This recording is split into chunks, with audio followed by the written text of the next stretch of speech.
Anyway, so what do you think then? So Nicola Sturgeon, I'll start with you, Calvin.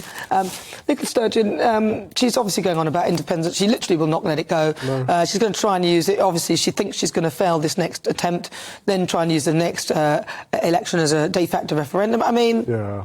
It feels like there's no end to this woman stopping this thing. She seems bitter and resentful. She doesn't seem to like England, yet she always wants England's attention. She's like, please give me attention, give me more attention. She could phone Liz Truss if she wants to speak to Liz Truss. It doesn't have to be the other way around. In fact, when someone new gets into office, it's usually other world leaders that call them to congratulate them. So there would nothing stopping her.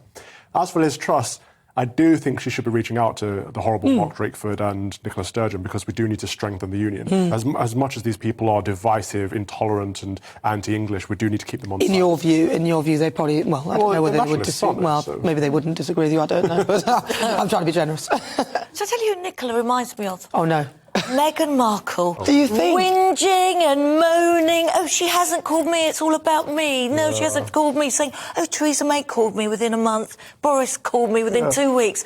Who cares? Liz Truss is her own person. And why does, as you say, Jimmy Cranky, you pick up the phone and call her?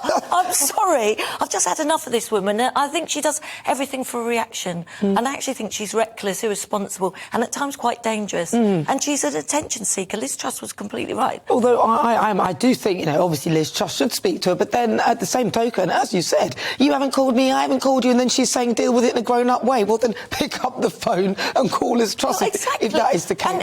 And look, Liz Truss has a bit on her shoulders. She's got a lot to do. Economic crisis, there's a war in Ukraine, high cost of living, we could go on after the mini-budget. Is she really there thinking, going, I wonder how lovely Nicola is?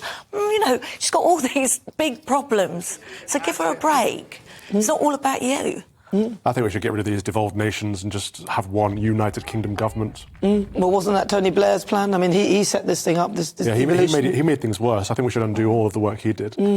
Interesting, though, that they're sort of saying now, they're getting worried now about Labour, because the reason why the SNP have such a big stronghold is because Labour is so weak, because Labour used to have a very strong hold in Scotland, and then, of course, they lost all of that, especially with Jeremy Corbyn sort of taking the reins of Labour. Nobody wanted to vote for him, and in Scotland in particular, they weren't going to do that. In fact, nobody would.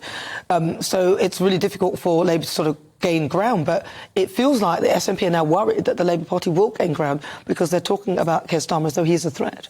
Yeah, I don't think he is a threat. I only think he's winning in England because people are voting or saying they're going to vote against the Tories. I think the Tories are losing the next election. It's not that Labour are particularly winning it. The Labour Party don't have anyone charismatic. They don't have any strong policies. They have no reason to vote for them other than voting against the Tories. So the Tories have got 2 years to try and win back 30 points, which is very, very difficult. It's not a lot of time, though, is it? But I think people are more supporting Labour, but they're not supporting Keir Starmer. No. And comparing him to Tony Blair. I'm sorry, there is no comparison. He might be trying to use his quotes, but, Keir Starmer's charisma bypass, he hasn't got one. He can't buy one. He just, it's not there. And I don't think people trust him either.